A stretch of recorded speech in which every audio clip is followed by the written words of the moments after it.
Bonjour à toutes et à tous et bienvenue pour le troisième numéro de Lys Auto Story, la série qui retrace l'histoire du rallye Cedico et du rallye de la Lys. Nous voilà donc au troisième épisode et remake en 1985 pour la troisième édition, le samedi 20 et dimanche 21 avril 1985. Donc c'est dans un contexte très compliqué au niveau du sport automobile que le rallye Cedico donc a lieu en 1985. En effet, deux rallyes ont été annulés coup sur coup en 1985. Le rallye des routes du Nord, mais également le rallye Flandre-Hainaut, donc n'ont pas eu lieu.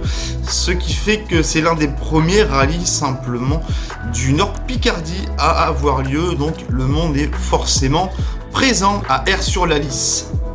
Et malgré ce contexte, l'organisation du R Racing Team a concocté un parcours monstrueux. 19 spéciales à parcourir en 2 jours, 2 boucles le samedi et 3 boucles le dimanche.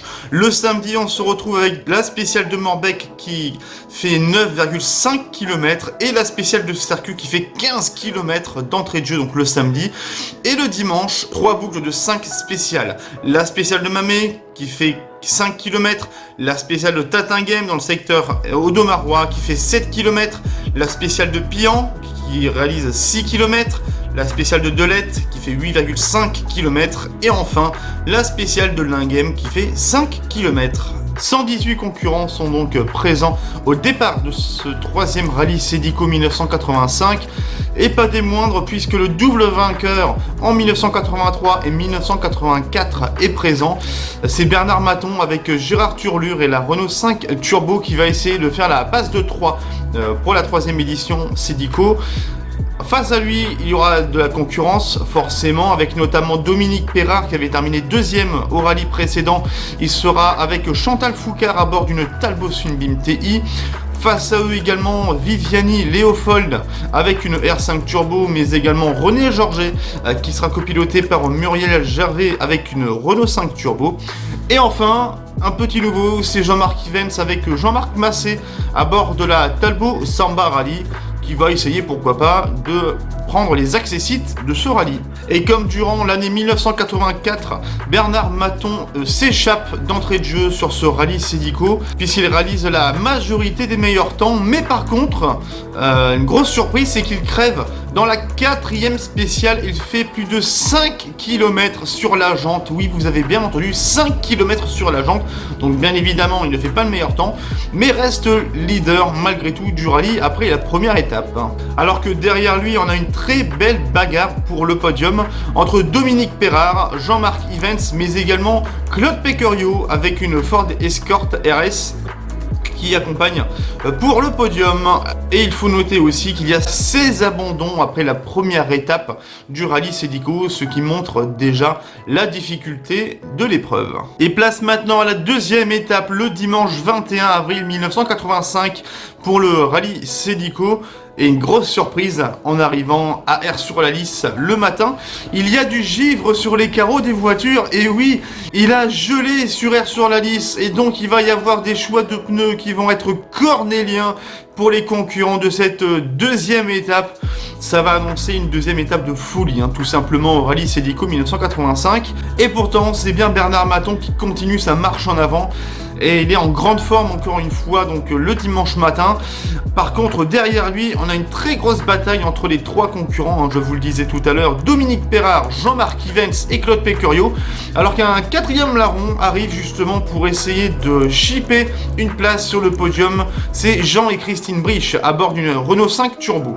A noter dans cette première boucle du dimanche qu'un problème de boîte est survenu pour le local Alain Flamand avec son Opel Ascona qui a fait la première boucle sans 4ème vitesse, ce qui est un peu embêtant forcément pour réaliser de très bons temps. Dans la deuxième boucle de ce dimanche midi, pas de grosse surprise, c'est toujours Bernard Maton qui est devant. La bataille pour le podium est extrêmement serrée entre les 4 pilotes cités précédemment. Et on va passer tout de suite à la dernière boucle où là par contre il y a eu de l'euphorie jusqu'au dernier kilomètre du rallye Cedico. Bernard Maton a 2 minutes d'avance avant cette dernière boucle sur Dominique Perrard et 2 minutes 10 d'avance sur le téméraire Jean-Marc Ivens avec sa Samba. Et il faut savoir que la pluie arrive dans la dernière boucle, ce qui va pimenter complètement la course. Et forcément, Jean-Marc Ivens, avec sa petite voiture, la Talbot Samba, une voiture qui est très légère, va profiter de cette pluie pour attaquer le maximum possible. Meilleur temps dans Tatin Game, meilleur temps dans Dolette pour Ivens qui attaque Dominique Perrard qui fait au mieux avec sa Talbot Sunbeam et qui fait le meilleur temps dans la spéciale de l'Ingame, alors que pour le leader, c'est la catastrophe dans cette dernière boucle. Bernard Maton doit changer son collecteur d'échappement sur la liaison entre deux spéciales et perd 18 minutes. 18 minutes de perdu pour le leader Bernard Maton, donc forcément qui perd le leadership de ce rallye. Et en plus de ça, la Renault 5 Turbo qui casse justement son turbo et qui envoie le double vainqueur du rallye Cedico en 1983 et 1984 sur la touche.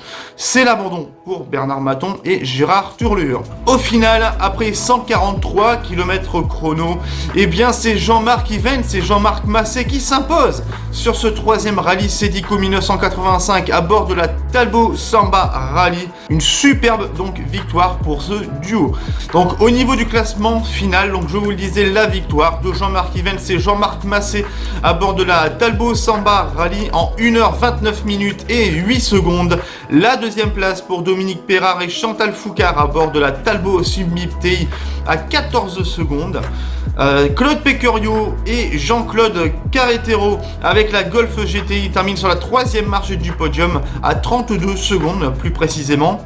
Philippe Fleury et Lucien Fongueuse avec la Renault 5 Turbo ont terminé à la quatrième position à 1 minute et 6 secondes, alors qu'en cinquième place, ex-aequo, Paul Molon et Philippe Debaveille avec l'Opel Ascona, ainsi que Jean et Christine Briche avec la Renault 5 Turbo qui sont donc 5e ex-aequo à 1 minute et 54 secondes. Passons maintenant au classement de groupe avec le groupe B et la victoire finale de Jean-Marc Ivens devant Dominique Perrard et Jean Briche. Donc on voit que ces trois pilotes sont dans le top 5. Dans le groupe S, c'est la victoire de Philippe Fleury devant Michel Van de Kerkhove avec l'Opel Kadett. Sur la troisième marche du podium, donc du groupe S, c'est Eric Van Der Beek avec également une Opel Kadett. Au niveau du groupe A, la victoire de Claude Pecurio devant Paul Molon et la troisième place pour Alain Flamand avec l'Opel Ascona, malgré la perte de sa quatrième vitesse. Au niveau du groupe N, la victoire de Philippe Lefebvre avec une Renault 5 GT Turbo devant José Barbara, et oui j'en parlerai juste après, avec sa 205 GTI. Et la troisième place du groupe N pour Léonce Gilbert avec l'Alfa Romeo Alfetta GTV6. Et on va commencer avec les pilotes qui ont fait leur premier rallye Cedico en 1985. On va commencer, je le disais, par José Barbara avec la Peugeot 205 GTI, donc qui fait son premier rallye donc du Cedico, qui lui deviendra une légende pour le rallye Cedico avec de nombreuses victoires. Hein, j'en parlerai bien évidemment tout au long de cette série d'Ulysse Auto Story. Il a terminé donc à la 12e place au général et deuxième du groupe N. On avait également donc la première présence de Marc Demeyer avec une Talbot Sunbeam TI. La présence également de Serge Landre et Bernard Devassine avec la Peugeot 205 GTI.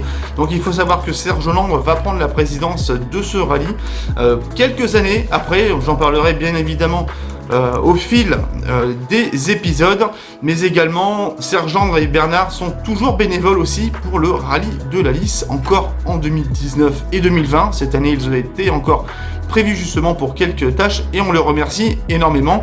Et à noter également la présence d'Alain Caron qui était le pilote au volant de la Peugeot 104 ZS donc lors de ce rallye 1985. Donc, Alain a aidé énormément l'organisation au cours des années 2000, notamment au niveau du parcours. Il a terminé cette épreuve à la 67e place, alors que juste devant lui, c'était Serge Landre et Bernard Devassine à la 62e place. Donc pas moins de 74 équipages ont terminé le rallye Cedico 1985 avec 44 abandons. Et enfin, petite anecdote, lors de ce rallye 1985, la moyenne de Jean-Marc Ivens, donc du vainqueur, était de 97 km/h de moyenne, ce qui est une très très bonne moyenne pour l'époque. Donc voilà pour le troisième numéro de cette série Lys Auto Story avec le rallye Cedico 1985. Je vous souhaite une excellente journée et rendez-vous demain pour le quatrième épisode et le rallye Cedico 1986.